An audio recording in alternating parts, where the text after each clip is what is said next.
How's it going? Hey. Feels like forever since I've seen you. I'm just kidding. Yeah, it has been a bit. Well, today we're going to be talking about exorcisms. Yeah. I got two cases. Not two phones, but two cases. I got two. Phones. All right. So on today's podcast, we have Ruben, Hello. Jesse, Hello. and me, Fern. Hi, friend. Hi. Tis I. But yeah, so we're trying out the live stream to hopefully make this easier to put out episodes. Oh, okay. Yeah. Before we start, did Uh-huh. you know that there's some people that don't have like an inner monologue? I saw your Facebook post about it. Yeah. Can't relate. You have an inner monologue? Yeah, I have one too. Yeah, I I think saw my mom something. doesn't That bitch won't shut up. have I saw something about it being like people who had like trouble learning or something. They were basically dumb people. one. Whoa. Controversial. You can I'll call cancel them out. him. Hot topic. Well, I don't know. Like I know like they can't picture things in their heads. Like when they're like if I'm reading to them right now, and I'm like, oh, a blue car, blah blah blah, this type of model. They can't picture it in their head. So that threw So me off. I was right. They're smooth brains, Smooth No. brains. unimaginative. You haven't heard the thing about it's I don't know, it's something they ask you to picture an apple in your mind and it's called something. I'm not going to attempt to say what it's called cuz I don't want to be wrong, Imagination. um but yeah, No, I haven't heard of that. it's a whole video. I don't know. Oh, okay. Anyways, we're Jamie, getting pull it up sidetracked real already. All right. Well, yeah. So exorcisms today. Back to the spooky. quick. Yeah. Back to the spookies. If that isn't spooky enough, never mind. I'm gonna get into the whole topic about that. Well, anyway, so the first case that I'm gonna talk about is about a guy called Don Decker. Don Decker. Yeah, Donald Jingleheimer Decker. Schmidt. Yeah, I could never say that for some reason. But so Don Decker of Stroudsburg, Pennsylvania, claims that for a brief period of time he was able to materialize rain out of thin air. He suspects that he was the victim of some sort of demonic possession. His bizarre experience began in February 1983, shortly, shortly after the death of his grandfather, 63-year-old James Kishaw. On February 24th, 1983, James' funeral was held in Stroudsburg. He died of cirrhosis of the liver. R.I.P. Yeah. Don the 20 well, actually hold that. Hold that. Don, then 21, had been granted furlough from county jail to attend it. He was serving a 4 to 12 month sentence from receiving stolen property.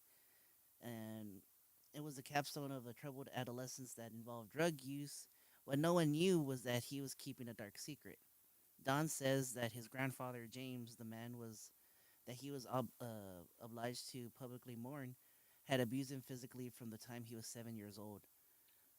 No other part of the family knew about this. He says that it was like good fighting evil.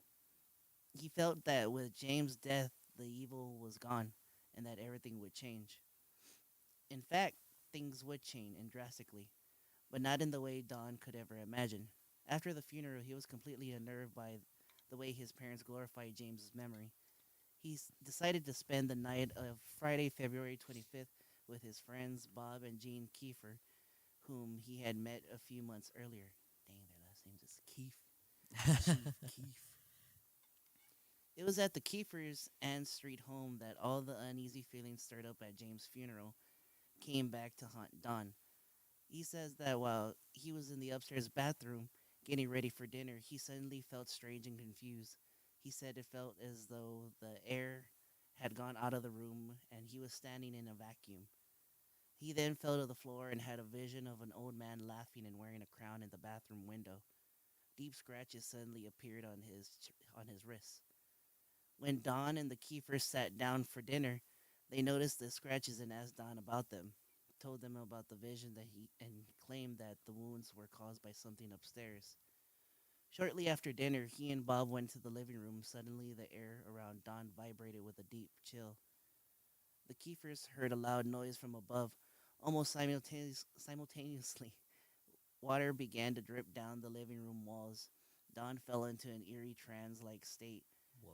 Bob asked Jean if she had the water running. She said no. Bob and Jeannie come into the room and look at the water. He wondered if they had a leak, but he had no idea where it had been coming from.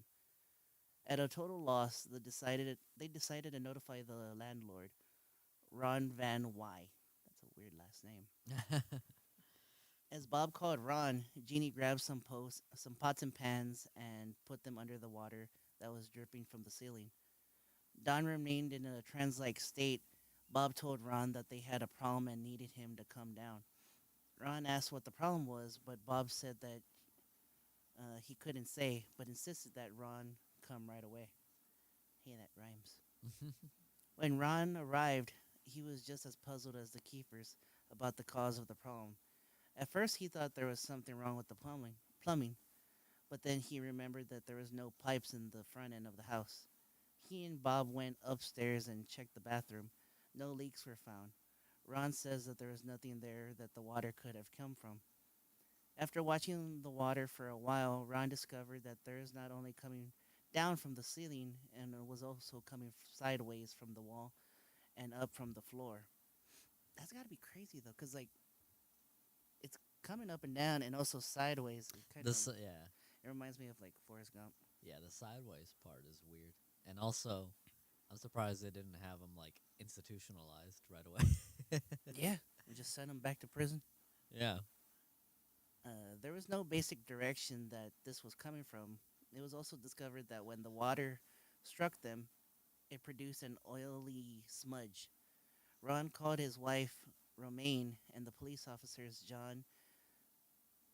Uh, And you're and named John after did not Les. know what to make of the strange scene inside the Kiefer house. He brought his partner, patrolman Richard Wolbert. Wolbert says that the Bajan initially just told him to walk into the house. Wolbert told him that he would not go inside unless he explained to him what he was walking into. But John said, "Trust me, just walk into the house." Just believe me. Just believe me, you ain't gonna believe this shit.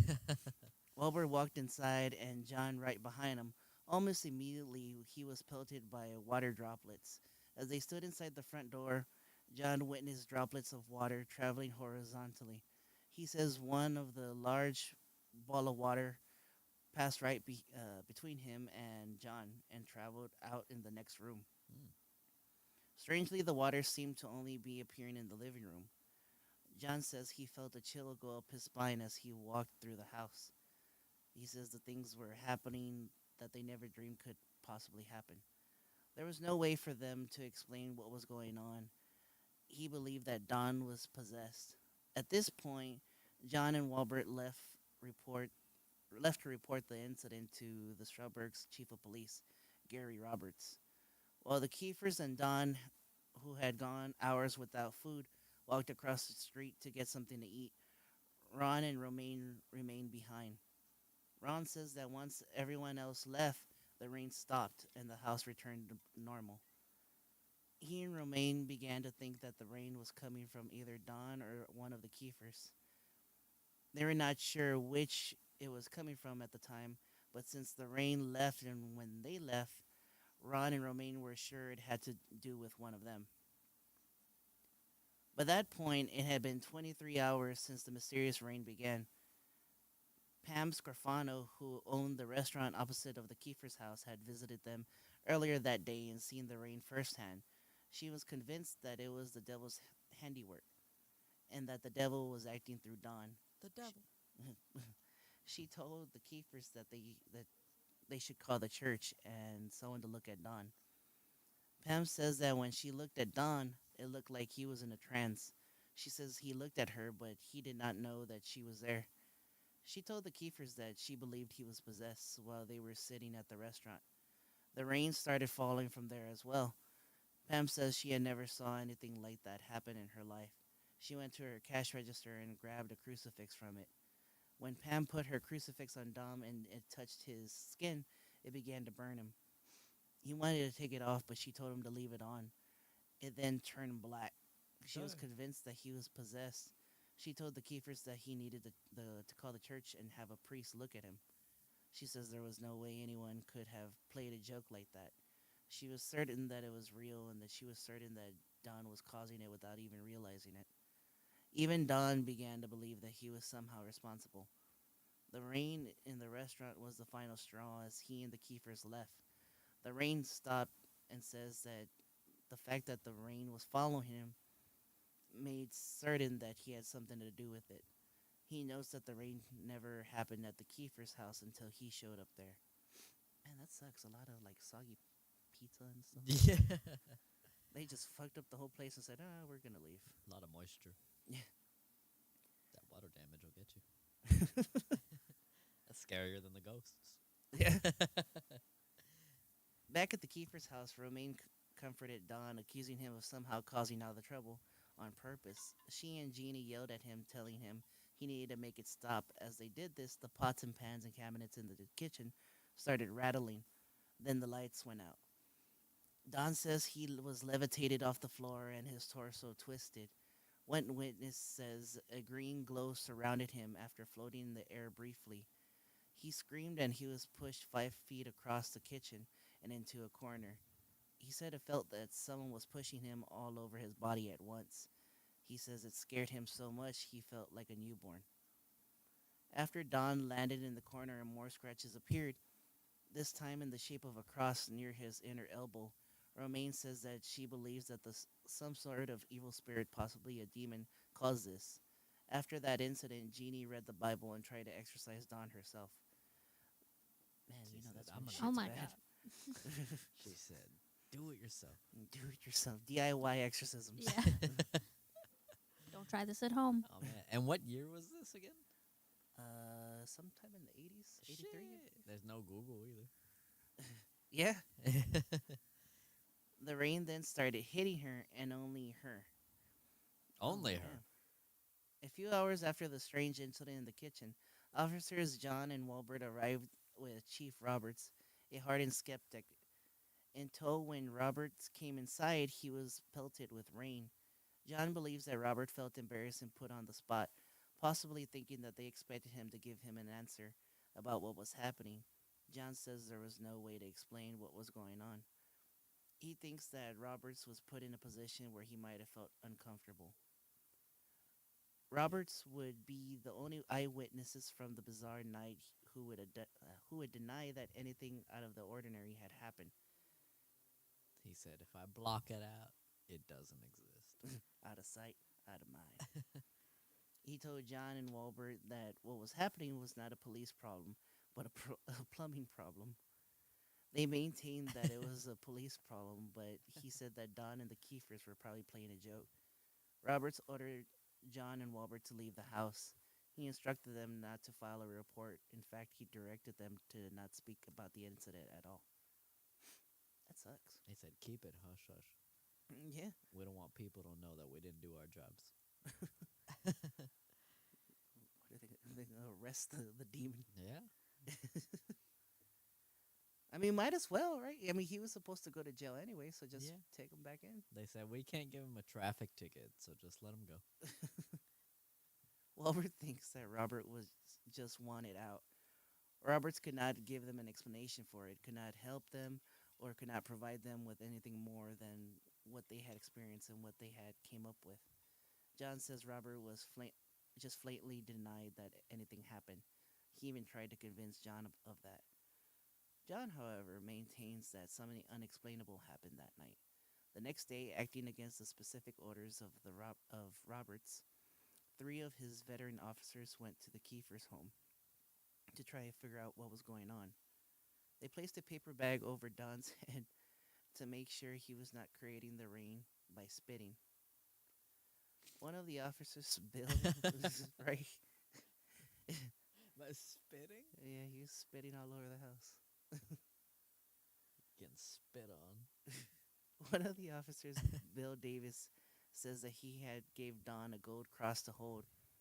Almost immediately, Don told him that it was burning in his hands, and he threw it on the ground. When Davis picked it up, he noticed that it was hot. He has no explanation for that. Moments later, the rain started up again. Another officer, John Ruddle, said that all of a sudden Don lifted off the ground and was thrown across the room. He says Uh-huh. the force was as if the bus had hit Don. When they removed the bag from his head, they discovered 3 claw marks on the side of his neck, which drew blood. Ruddle says that he has no answer for what happened whatsoever.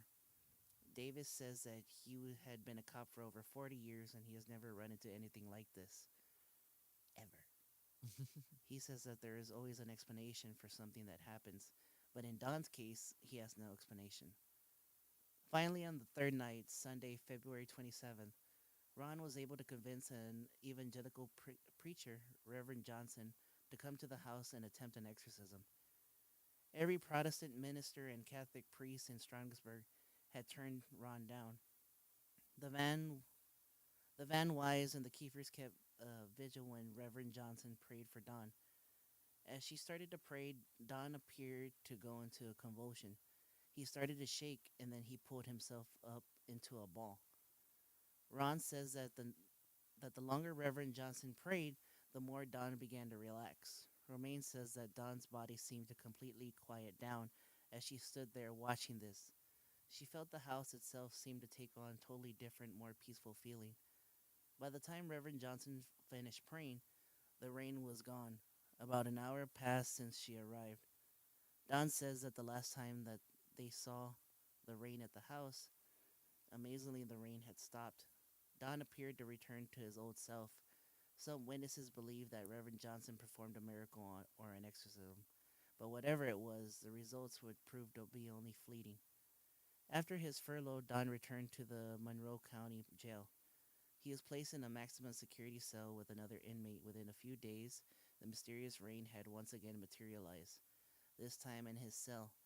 He says he was sitting there when he thought, I wish I could just make it rain in He's like, I'm gonna spit everywhere. here. Moments later, rain started coming out of the concrete floor.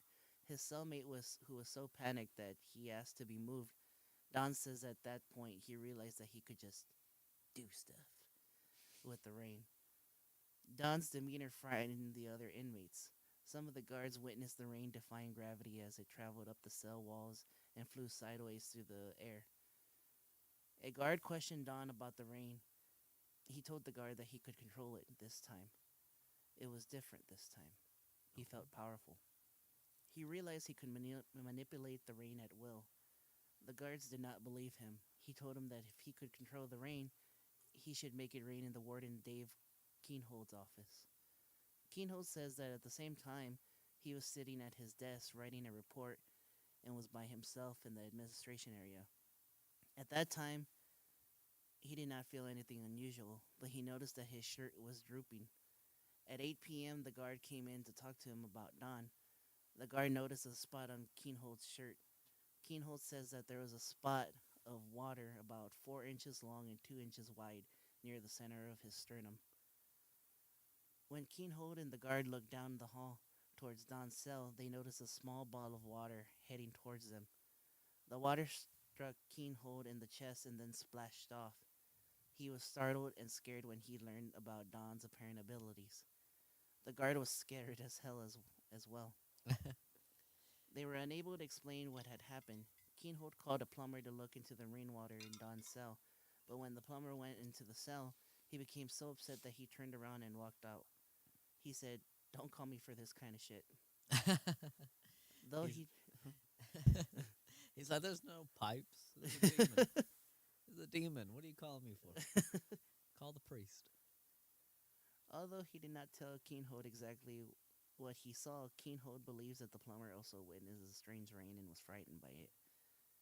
Keenhold was convinced that an evil force was involved.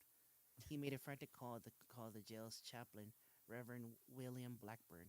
asking him to come there because they needed his help. Reverend Blackburn agreed to meet with Don. When they first met, he felt that Don was a meek and mild mannered young man. Don asked Reverend Blackburn for help. He explained all of the things that had been happening to him. Reverend Blackburn believed that he was making it all up and told him that to admit it.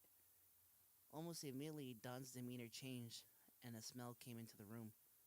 Reverend Blackburn says it's all the same smell that the doctors and nurses report smelling when they go into the room in someone who is dying. He says it was the smell, but multiplied by 5 times. It was an evil, foreboding smell. Don says he smelled it as well.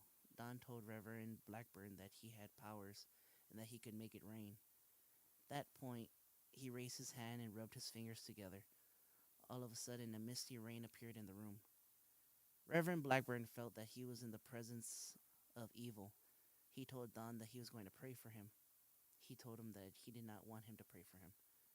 Reverend Blackburn said, I don't Don't care. pray Just for don't pray for me. He said, I don't care whether you want me to or not. He opened up his Bible and started reading. Somehow, the pages never got wet. He was as, sorry.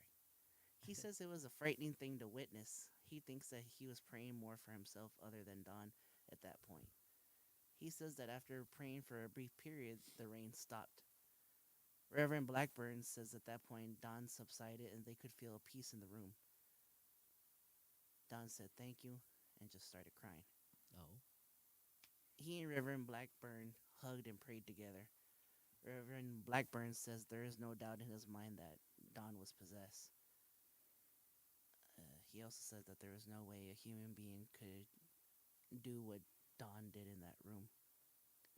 What's crazy though, that's pretty much the end of the story. But what's pretty crazy is like all the credible people that saw all that shit Yeah. going down. You would think. I mean, I guess. I guess like cameras were still like not a super prevalent thing back then. Yeah. But you would think there's would be more proof, like hard hitting proof that nobody can disprove. Yeah. Because you got a photo of rain going sideways in a prison cell. That's what too. Like, I had read some other like other places about this and stuff, like other Mhm. websites, and somebody had mentioned that all of this shit's going down, and nobody thought of like to take a picture or anything like Yeah, that. and it's just weird because it's not even on like it's not like it only happened on one occasion and like it happened a couple times, Yeah. and like at any point, like those people had the opportunity to do that.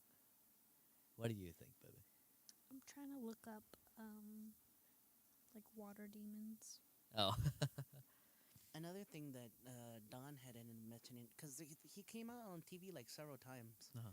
and in one of those things, he had mentioned that he believed that somehow whatever was happening to him, his grandfather had something to do with it to torture Mm. him one last time. that that makes sense because he did say that his grandfather had like abused him and stuff, right? Yeah, So since he was maybe 7 years old. yeah, so maybe the grandfather had something to do with it. Might have been like the grandfather might have been possessed, and that's why he did the things that he did. And then when his grandfather passed, that demon might have stayed like in the house as well, That could, yeah, or like in the general vicinity, yeah, and just looked for the next um like what he deemed as like appropriate person to try to possess, yeah. someone fresh out of prison, little evil already probably, you know. One of the things that I had thought was that maybe that the grandfather was just like a piece of shit that he struck like some kind of deal where it's like, you know what, let me just torture him one last time. Yeah. He's like, you Recently, don't understand. They'll move me up to the hell condos if I let them fuck with you. I I had can see the lake recently of fire. looked up Don Decker, like what he's doing now, Hmm. and I think he's back in prison So he's still alive. for he went back for arson this time. What did he burn down his house? No, he burnt down a business or something like that. But I think people are like thinking that he had was paid to set fire to the business, so that way they Like can an claim insurance insurance. thing. Yeah, Yeah, but, that makes sense. but yeah, the rain. He's known as the Rain Man of Missouri That's crazy. or Pennsylvania. Pennsylvania, sorry, Rain Man. Rain Man. But yeah, that's interesting. That's crazy. Like I don't know. It's always hard with these kind of stories because you want to believe, especially since so many people like are claiming that they saw it as well. But I'm just like, a part of me is just like sideways rain.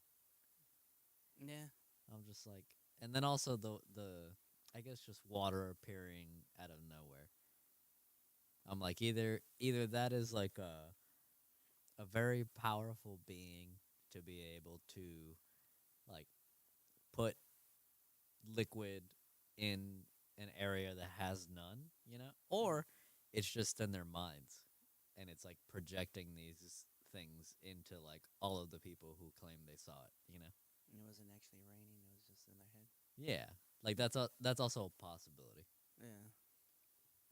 because we were just watching Stranger Things, and that's I think it's the second season that comes into play a lot. Like people are seeing things that aren't really there, Mhm. or like they get glimpses of it, and yeah, it's just I feel like that, especially in real life, that might be a easier, more believable option. Fucking Vecna.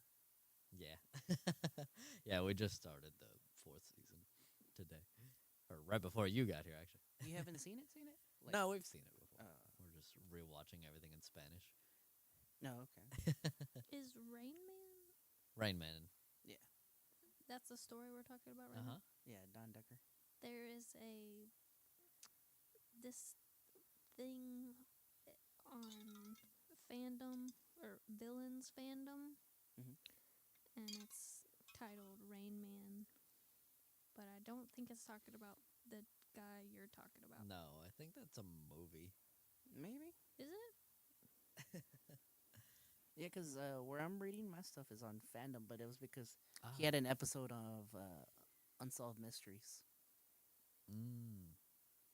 I've heard the term Rain Man in other It's saying instances. I just he's assume. like a devil or entity or something.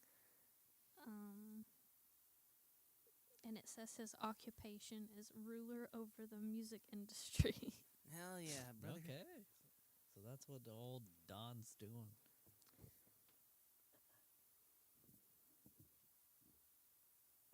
Have y'all seen The Exorcism of Emily Rose? Yes. Is that the one with Dexter's sister? Yes. Yeah. Yeah. Dexter's sister. Yeah. So I forget brutal. her name. But yeah, we've seen that one. So this next case is based off of the actual exorcism of that Okay. girl in that movie. See, in the movie it was Emily Rose, but Mhm. her real name was Annalise Mitchell. I can see why they changed her name. Yeah. That doesn't roll off the tongue. Yeah. Yeah. The Exorcism This thing is of wild. Annalise. What was the This one? Rain Man fandom thing. It's like talking about Rihanna's song that says umbrella Mhm. or whatever that song is. That's referencing him. She's worshiping Hell the yeah. Rain Man. Yeah, I don't fucking know. I'm gonna Some listen to people that when I just leave. some people just read. They just reaching. I mean, Sometimes they just want to make pop hits, and that's okay. you never know. You never know. Illuminati. Oh, what was it? Oh, Well, yeah. So the Exorcism. yeah. So next case, I'm gonna talk about Annalise Michelle, and this one there's actually recordings out there on YouTube and everything about her, and she talks about I think she had like 7 demons inside her. One of them was Hitler. What a whore. Jeez. So, um, yeah. So, Anneliese Michel grew up devoutly Catholic in Bavaria, West Germany in the 1960s, where she attended Mass twice a week. Dang. When Anneliese was 16, she suddenly blacked out at school and began walking around dazed. Though Anneliese did not remember the event, her friends and family said that she was in a trance like state. A year later, Anneliese Michel experienced a similar occurrence where she woke up in a trance and wet her bed. Her body also went through a series of convulsions, causing her body to shake uncontrollably. But what happened next was even more disturbing. Did you see it? So she had a seizure, and they were just like, she's possessed. Well, see, that's what thing is about her case is that a lot of people don't know if either she was sick or she was actually possessed because she believed that she was possessed, but then also she could have been sick Yeah. because throughout, like, she starts going through like, epilepsy. Like she had epilepsy and things like that. So Mhm. they were giving her a bunch of medication because they thought she was also schizophrenic, Mm. and Mhm. so it could have just been that. Probably bad Yeah. Yeah, medication. yeah. Dang, that's crazy.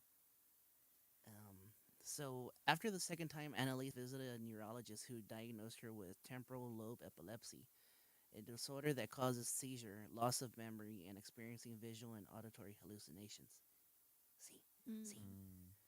Temporal lobe epilepsy can also cause Geschwin syndrome, a disorder marked by, I'm gonna butcher that word, hyper religionicity. Yeah, Oh, yeah, makes whatever you that hyper religious. is. I mean, she Makes you went love. twice. She went twice to mass. That's more They than me. said double up 4 times. Vaya con Dios. After her diagnosis, Annalise began taking medication for her epilepsy and enrolled in the University of Würzburg in 1973. However, the drugs she was given failed to help her, and as the years progressed, her condition began to deteriorate. Though she was still taking her medication, Annalise began to believe that she was possessed by a demon and that she needed to find a solution outside of medicine. Hmm. She began to see the face of the devil wherever she went and said she heard demons whispering in her ears. When she heard demons telling her she would be damned and would rot in hell while she was praying, she concluded that the devil must be possessing her. Gotta be. Gotta Definitely. be it. Annalise sought out priests to help her with her demonic possession, but all the clergy she approached rejected her request, saying that she should seek medical help and that they needed permission of a bishop anyway. At this point, Annalise's delusions had become extreme, believing she was possessed. She ripped the clothes off her body, compulsively performed up to 400 squats a day, crawled under a table and barked like a dog for 2 days, and she also ate spiders and coal, bit the head off a dead bird, and licked her own urine from the floor. Finally, she and her mother found a priest, Ernest Alt, who believed in her possession. He stated that she did not look like epileptic in later court documents. Also, a thing that I had read was that the reason why her family ended up trying to help out because her mom saw her praying one day. Oh no, not praying. She was looking at a statue of the Virgin Mary, and I guess was like cussing it out and things like that. Oh.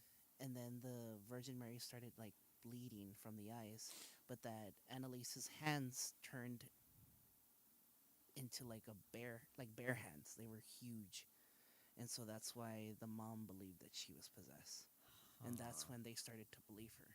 I Or think. maybe she got what she has from her mom. Yeah, I was just thinking that. I Yeah, was like, that sounds like they're both crazy. that could be it. Yeah, Yeah. Because usually that kind of stuff it's does run in the hereditary. family, I thought. Yeah, Like mental issues and things like that. So, might be. yeah.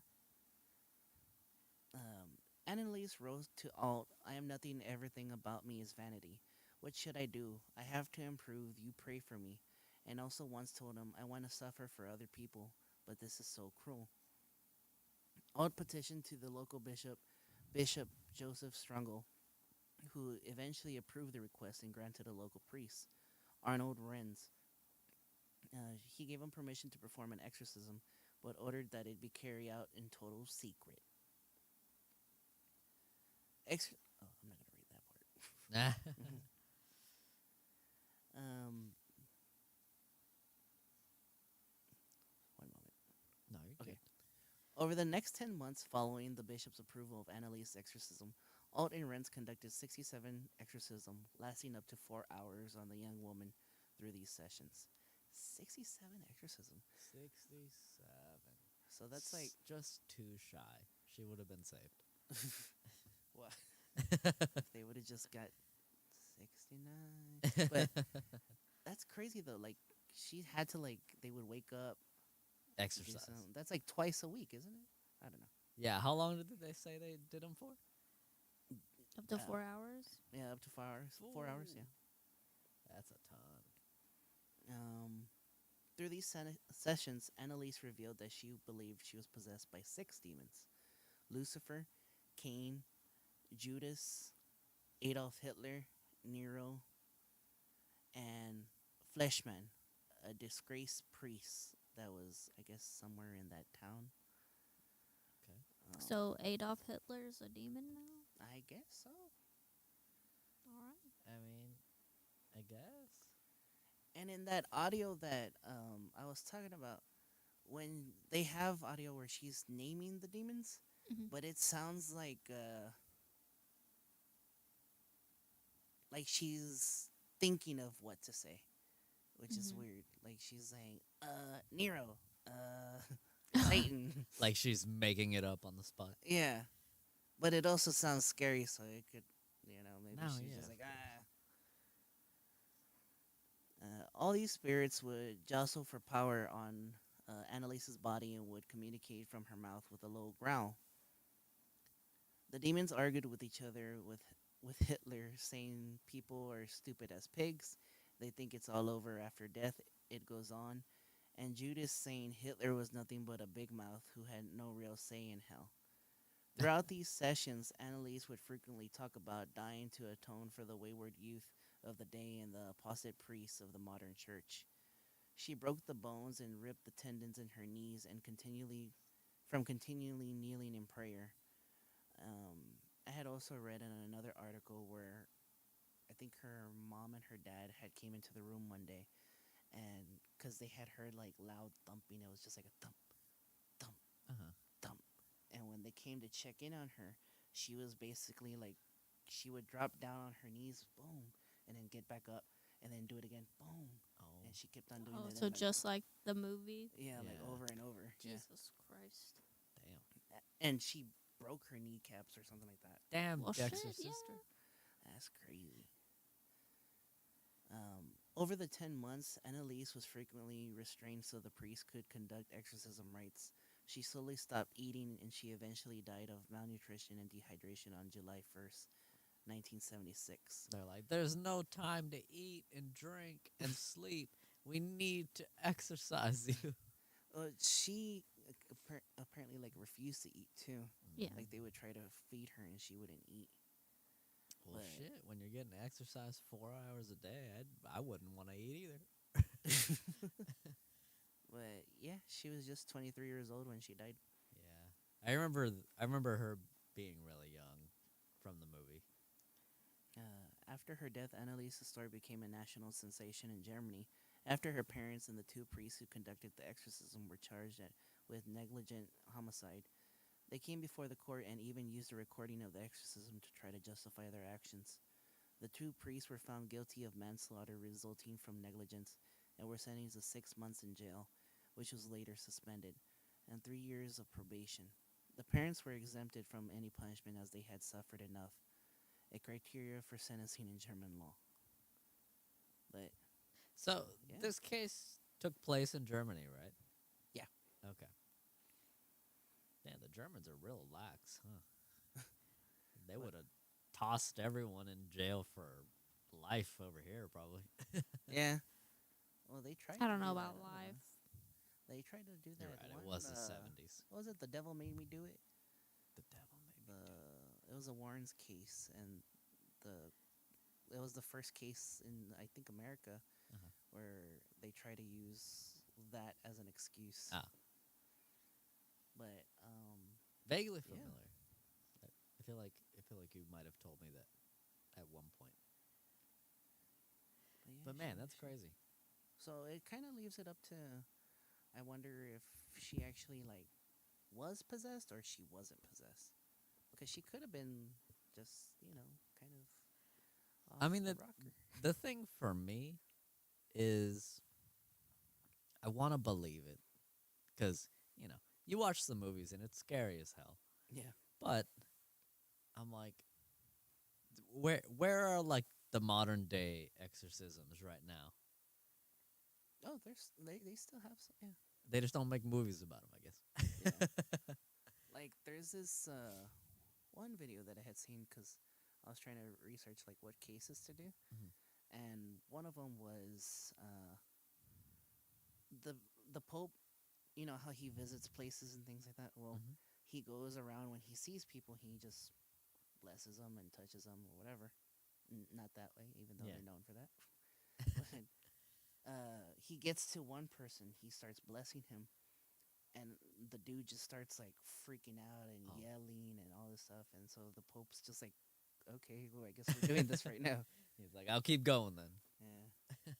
And Well, I then don't know, there's, cause my grandma has told me that in this church that she used to go to, people just like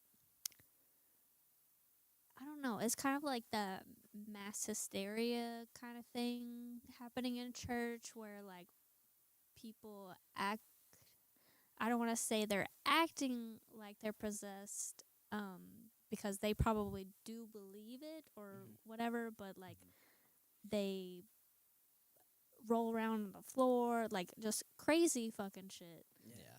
And then on the So, other end of the spectrum, we have those like evangelical churches that like plant people to do those same things, mhm, because they know Yeah. people fall into that. Mhm. I saw one where a priest he like full just like tossed a weighted pillow at this lady and she just hit the floor like a sack of potatoes. oh shit.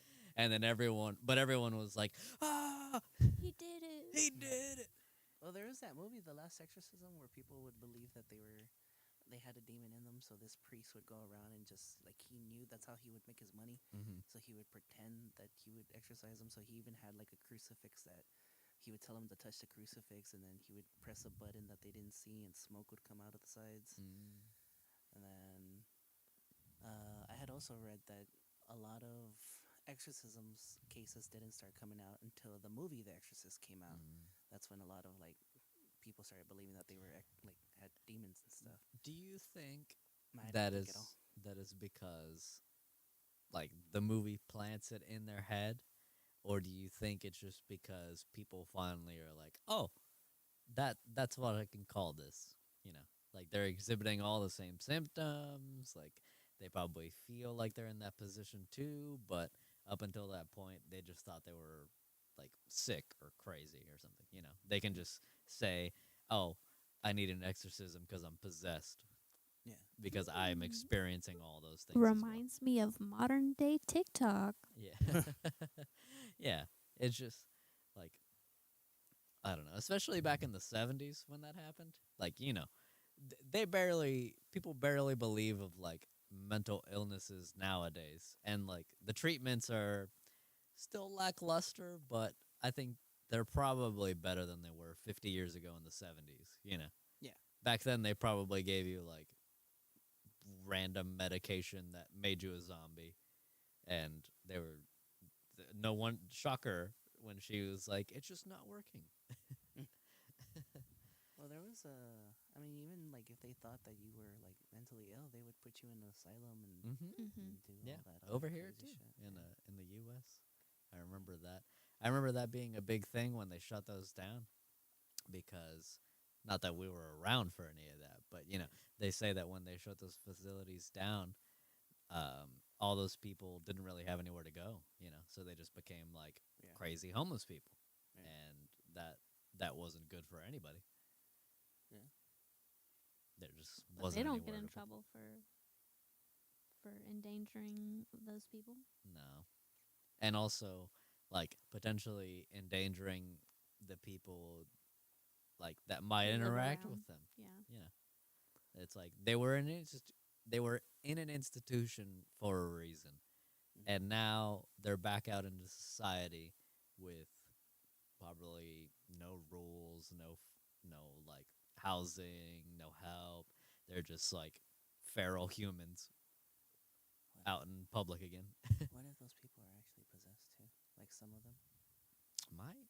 Like how many people do you think? Like if being possessed, like all that stuff exists, how do you think? Like how many people you walk across or come across and they actually might be possessed? What is there's like a statistic that like at least once in your life you will like pass by a serial killer. Yeah. Yeah. Yeah. I forget what the statistic is, Damn, I but was about to say yeah. you could probably attribute it to that. The what? I think it's like I feel like this is wrong. Like 1 in 4 people or something, 1 in 4 or people. one in Yeah, No way. 40. Is it it was one in something 40? low. It was something small, Yeah, but it I was think something 4 small. is too small. No, I'll it's gotta. look it up. Yeah, it's gotta be 5 or 4 because it's gonna be something where we're like, oh shit. Yeah. Well, I don't know. I think of it in this way. I'm like, if let's like let's talk about like assholes, right? Excuse me. Not like what we have, but like people. Oh, You know, okay. some people are just assholes. Yeah. Let's say let's say 1 in every 100 people that you know is an asshole, you know. And the number's probably higher. Yeah. But you scale that up into like a city that has millions of people. That's a large amount of people, you know. Yeah. So it says, this is just a random one that came up. It says, on average, you will walk past 36 murders in your lifetime. Dang, Dang. that's crazy. I don't know what that It's me. It's me. I don't know what that breaks down to um like per people or per person, I guess. Yeah. But that's still crazy. I wonder if I've walked by one. Every day, baby. No, I'm just kidding. Just kidding. No, I mean, but there was that one time where I had to walk home on the west side, Oh, and then not the west side. which you know the west side in San Antonio is better in recent years, but it's still a little sketchy sometimes, especially like the project area. You know, We have a project area. you know we got a project area. Oh, the gases. Yeah. Yeah. But yeah, I had walked home in the middle of the night, and then I later found out that earlier that evening, someone had been like shot and killed Oh, yeah. on that like at a grocery store or on that street. So I So was like, does that oh, count? maybe the murderer was nearby. True. I'm gonna say it's one, one at least. Another case that that I was almost gonna put in here was the exorcism of Roland Doe. I think that's his last name. Is it Dow? Rolando. Rolando. And he's what inspired the movie of The Exorcist. Hmm. Yeah. Like the original one? Yeah. Ah. But quick little thing was that he got exercised like so many times, and then just when I guess they figured that maybe he was gonna die, um, Saint Michael himself came down. He actually came down apparently in light, and I guess stood on top of Roland's body or some shit like that. I don't know. I'm probably like messing it up, and people that are listening that actually know the case are like, "No, you did it wrong."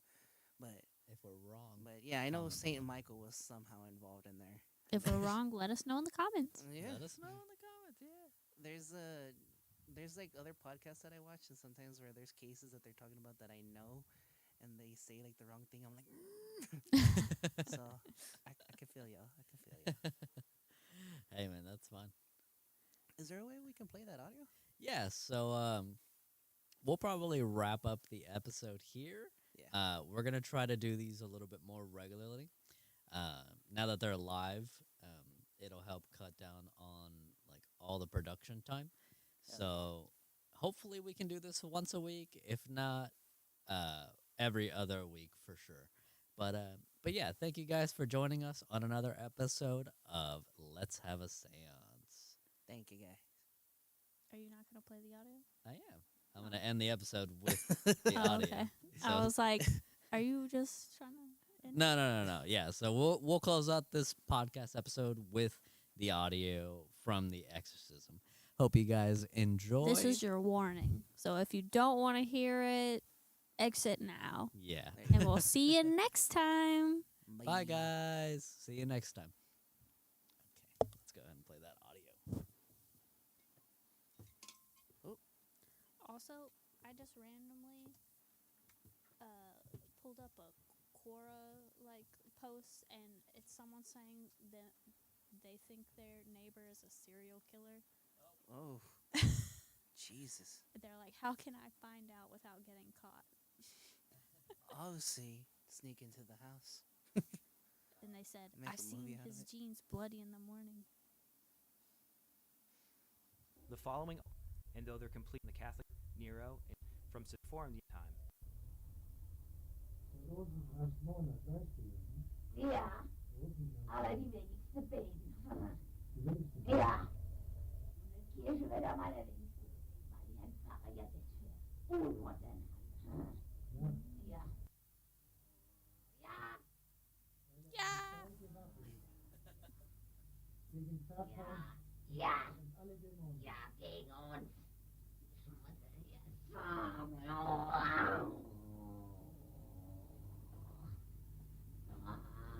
Der Rosenkranz, eine gewaltige Macht gegen Ja. Satan und alle Dämonen. Glauben nicht. Ich halte dir nur volles Weiberzeug. Zum Glück.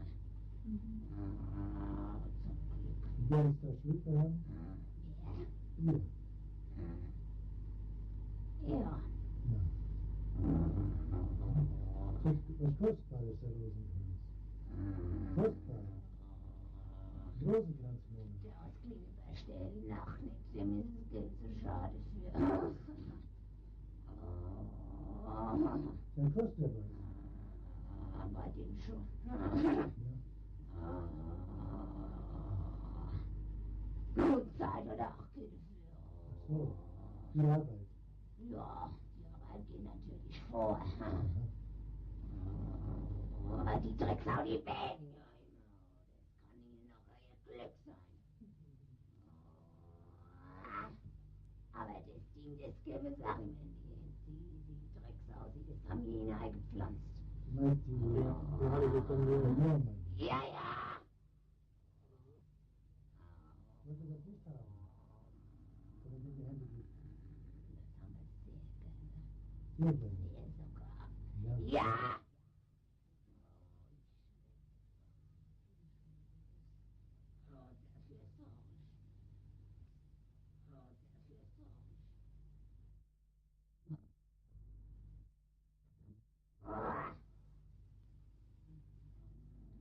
Das müssen Sie der Drecksau auswischen.